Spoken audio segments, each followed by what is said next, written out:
I'm Chris Woodruff. I'm a professor of economics at the University of Warwick.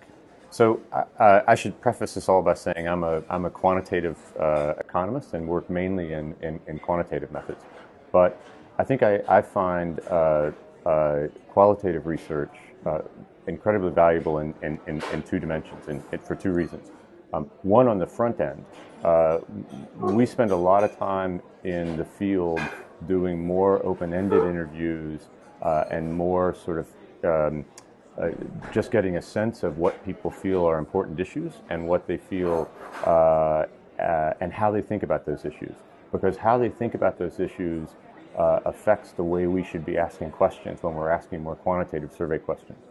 It affects the categories if we have categorical responses, but it affects the questions themselves. And so I think that time that you spend in the field talking with people is very valuable in designing the project and designing the specific survey instruments and the specific quantitative data collection that we do. I think the other reason that the qualitative work, as I call it, and it may not be recognized as that by the true qualitative researchers, but the qualitative work is valuable, is on the back end when you present the results, and I think especially when you present the results to non-technical audiences, the qualitative stories help frame what the data are saying.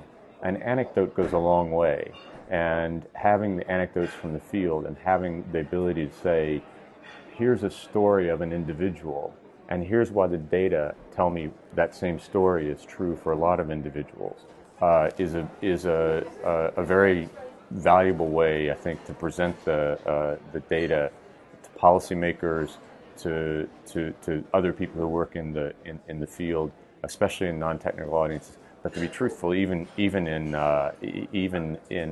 technical and in academic audiences, those anecdotes can be quite valuable. The randomized control trials are, obviously one of the methods now that are being used quite extensively by development economists and others in the field. They're very valuable in a lot of ways.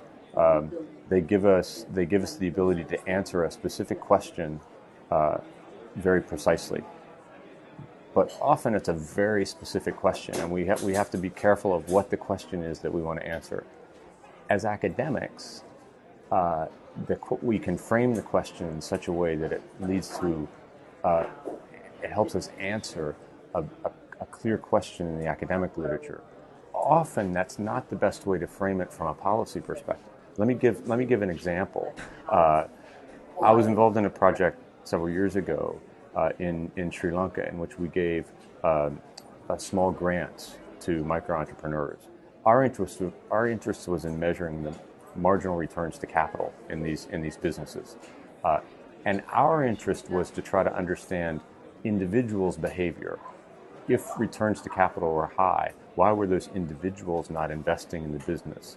I gave a presentation on the project at the World Bank, actually, in a policy forum, and was approached afterwards by someone who said, so I take the message from this that we should go give lots of money in grants to businesses. And I said, no, that's not the message, because we don't know what the impact on aggregate output was, on aggregate economic activity was. We don't know if the people who got the grants from us and increased businesses and increased their profits were diverting purchases from other customers from other businesses, or whether they were generating truly new economic activity. Those are two very different questions. The second one may be more policy relevant. Are we generating economic activity as a result of this?